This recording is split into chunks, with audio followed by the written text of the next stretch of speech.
Who are you and what do you do? Who am I? I'm James Collins. I'm owner of Undertow Solar Apparel.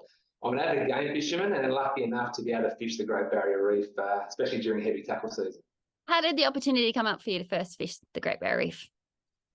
Well, the opportunities come, I guess, through the brand myself. Obviously, again, I've been out there several times, both before and after the brand, but certainly it's something that I guess being invited up there is certainly one way, but also chartering boats up there as well. It's something that I have experienced and be able to share that experience with other family members and then friends, I guess.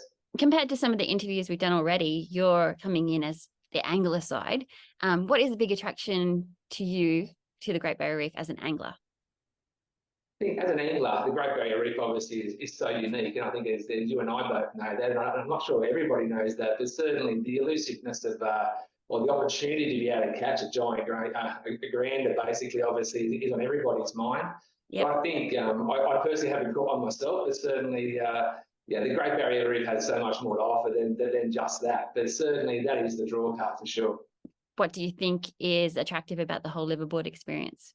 What attracts me to the whole liveaboard experience, I think, is just the remoteness. I think it's that unique feeling of obviously being out where you are and in such a unique situation with obviously such dedicated people.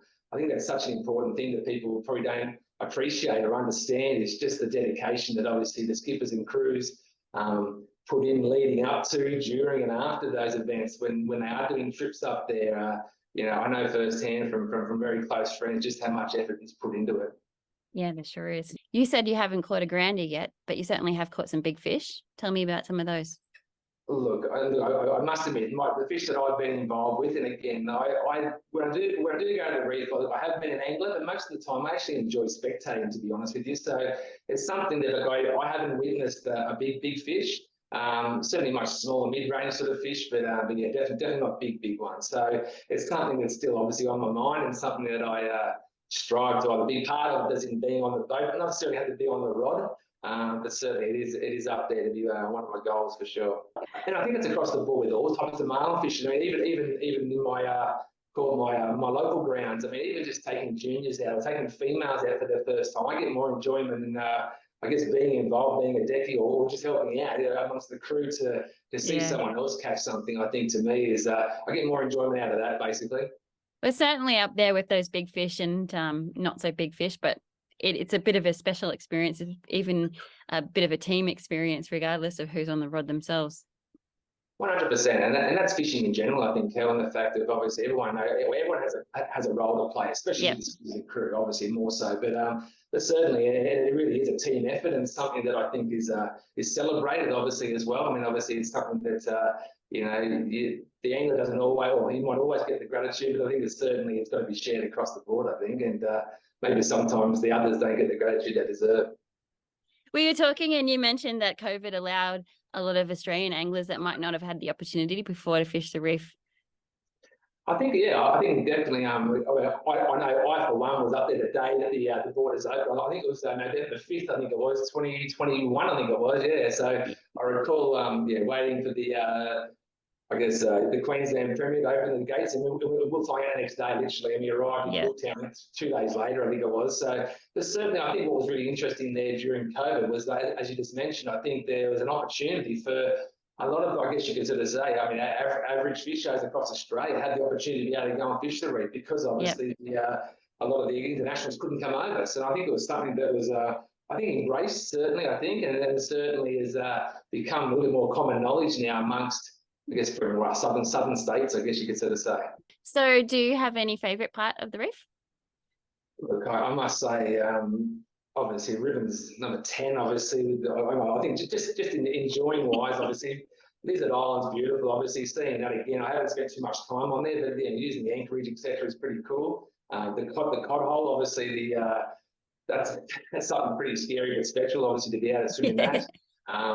And I guess that's what I mean. It's sort of hard to pick one thing of the reef, or the whole experience, I think, is something that's it's hard to choose one thing, because I think of a morning, as you know, you bait fish and you prepare for the afternoon to go fishing for the big fish. And what you see and what you experience up there of a morning, bait fishing or as I said, snorkeling.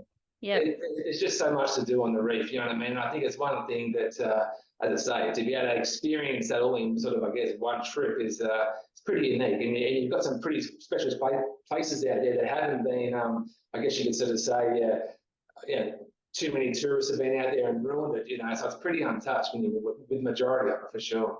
Oh yeah, I know you'll probably think the same thing, that if we see another boat up there, the chances are it's one of us. You know, Yeah, that's exactly. we just don't see people really. There might be a few of us fishing the same spot, especially when the bite's on, but yeah, we don't see a lot of other boats, a lot of other traffic up there, so it definitely is remote. Yeah, definitely, 100%.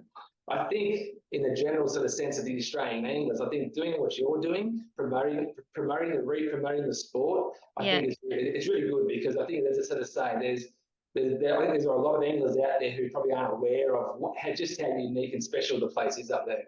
Oh yeah, well, so you said that you've been a few times and you've yet to catch the big one, but there's many novice anglers that have caught the big one on their very first trip. So it's really you don't have to be an experienced angler. That's what they like to say, is it's better to be lucky than good. Well, and that's what it comes down to. Now there is a bit of luck involved, 100%, but certainly that's where obviously your crew and the skipper comes in with as well, and that's when it becomes important, when you do see a big one, know that you need to have that experience and know what to do after that, obviously, as well. So yeah, that's right. But I think you just touched on something that also, obviously, there is obviously a number of experienced crews and skippers up there. Yes. And again, I think just putting a face to the name is the first step alone. I mean, you hear of these names, you hear of Biggles, you hear of all these sort of people, Tim Dean and and Dan Klein, and sort of, I guess by doing this, you're putting that face to a name. You know what I mean? Obviously, either people know of the boat or heard of the boat, but actually don't know who actually was driving the boat. And you and I both know, the average fisherman doesn't know. You know what I mean? Where I think that's a good tool to sort of try and link those two together to help, I guess, educate and promote our industry. That to me is the positives, I think, in what you're doing, for sure. Well, you're very right there, because I think that up there, especially with the liverboard, and we've got, a number of people in a small space, which is the boat, living together over a number of days. And sometimes, if the weather's not exactly favorable, it can be a little bit more stressful than others. But certainly it's the people that you're fishing with that make the trip. That's what I think. So for people being able to put these faces to names and get a bit of a sense of the personalities, and there's some big personalities on the reef for sure. It's been interesting for me too, from this side of the camera as well. One of my last trips, I took my brother. It was just my brother and myself on the boat, and he's a fisherman, but not a game fisherman, but just the experience that he had, catching one of his first black marlin. He's caught blue marlin and striped marlin down here. But it's about sharing those memories. And as you mentioned before, those relationships. I mean, I'm lucky enough that I've got some very, very close friends who I formed through the heavy tackle sort of season, and those involved. So I'm very fortunate for that as well. Well, on the association side and in the industry in general, there's a good number of businesses that stand behind us and that enable us to be able to do what we do and form a big part of our business. And actually, Undertow is just one of them, because I'm wearing one of your shirts right here in the video. And this is the way that we represent our brand across the world. And people always tell me stories about how they saw a Cocoa shirt at a marina in XYZ.